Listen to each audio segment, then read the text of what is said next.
एक समय की बात है। एक गांव में सफेद साड़ी वाली चुड़ैल का आतंक था। चुड़ैल रात भर गांव में घूमती और गांव का जो भी आदमी उसे दिखाई देता उसे वो घायल कर देती। अरे कोई तो बचाओ, मर गया रे। एक रात हरिया अपने खेत से अपने घर लौट रहा था कि तभी अचानक उसके सामने चुड़ैल आ जाती है। अरे बाप रे, ये चुड़ैल कहाँ से आ गई? आज तो मैं गया काम से।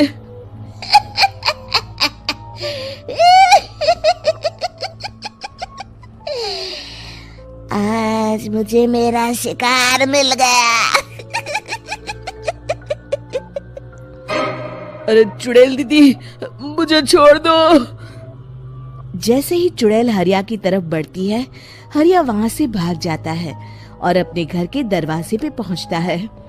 अरे भगवान, जल्दी से दरवाजा खोलो, मेरे पीछे चुड़ैल पड़ी है।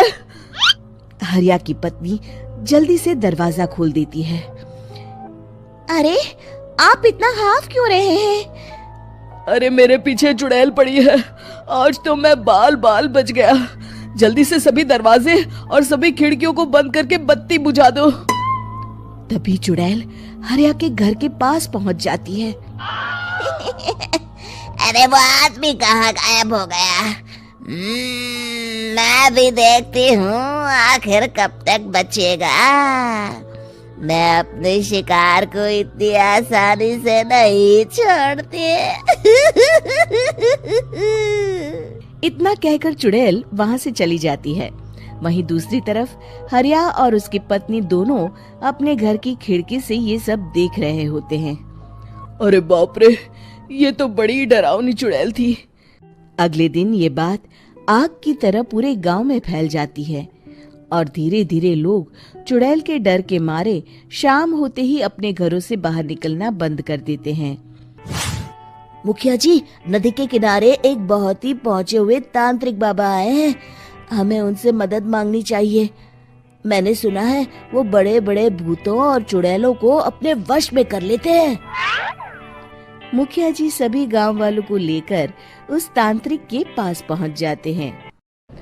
ओम फट स्वाहा, ओम फट स्वाहा।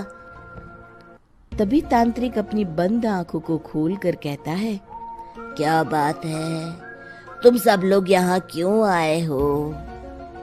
मुखिया जी उस तांत्रिक को सारी बात बता देते हैं। अच्छा, तो ये बात है। और तांत्रिक अपनी आंखों को बंद कर लेता है।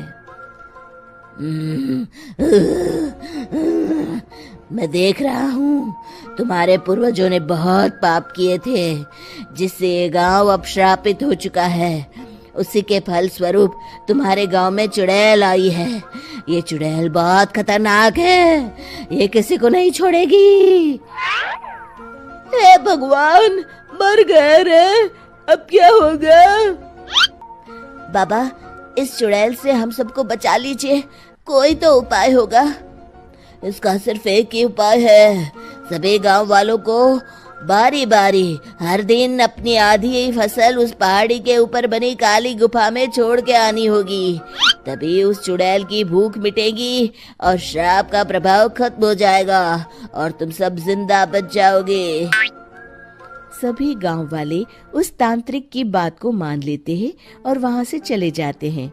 फिर अगले दिन से रोज उस गांव के लोग बारी बारी से अपनी आधी फसल उस काली गुफा के पास जाकर रखाते। कुछ दिनों बाद हरिया की बारी आती है। बाप रे, आज तो मेरी बारी है उस काली गुफा में जाने की। क्या करूं, वो तो बड़ी खतरनाक चुड़ैल है। मेरे तो हाथ पैर कांप रहे हैं।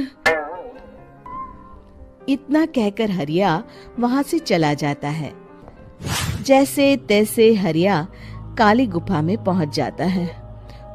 अरे मर गया रे, यहाँ तो चारों तरफ डरावना माहौल है।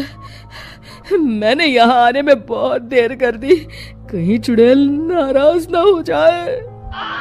हरिया अनाज की बोरियां वहां रख के जैसे ही जाने लगता है, तभी उसे किसी के आने की आवाज सुनाई देती है।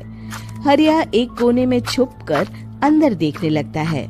चुड़ैल वहाँ आती है और फिर अपने चेहरे से नकली चुड़ैल का मुखौटा निकाल देती है। हरिया ये देख के हक्का बक्का रह जाता है। तभी चुड़ैल कहती है, भैया यहाँ आना। आज तो बहुत अनाज आया है, इसे मिलाकर अब हमारे पास ढेर सारा अनाज जमा हो गया है। कल ही हम इसे शहर में बेच आएंगे और माला माल हो जाएंगे। तभी अंदर से नदी के किनारे वाला तांत्रिक बाहर आता है। अरे ये तो तांत्रिक बाबा है।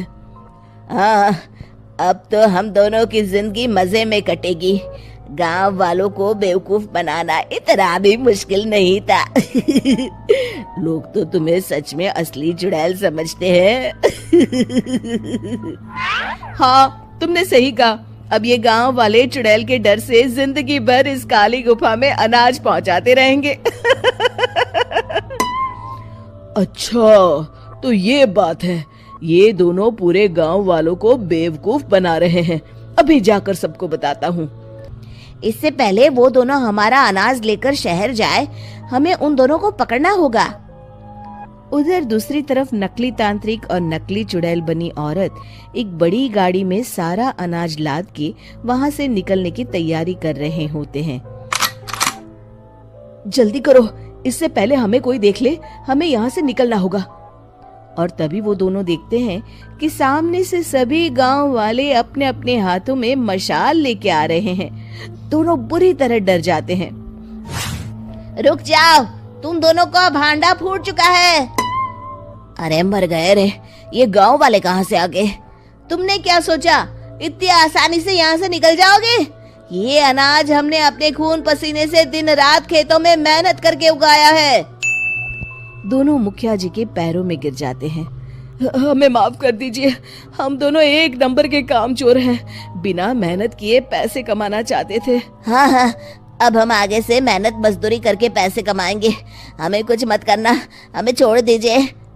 इतना कह के दोनों गांव छोड़ के भाग जाते हैं और सभी गांव वाले फिर से खुशी खुशी रहने लगते हैं। शिक्षा तभी तो कहते हैं कि किसी भी समस्या का समाधान केवल सूझबूझ से ही करना चाहिए और कभी हिम्मत नहीं हारनी चाहिए। दोस्तों, हमें उम्मीद है कि आपको हमारी ये कहानी पसंद आई होगी। कृपया हमारे चैनल को सब्सक्राइब करें और सभी अपडेट्स के लिए बेल आइकन जरूर दबाएं। और हाँ, वीडियो लाइक और शेयर करना मत भूलिएगा। Bye bye.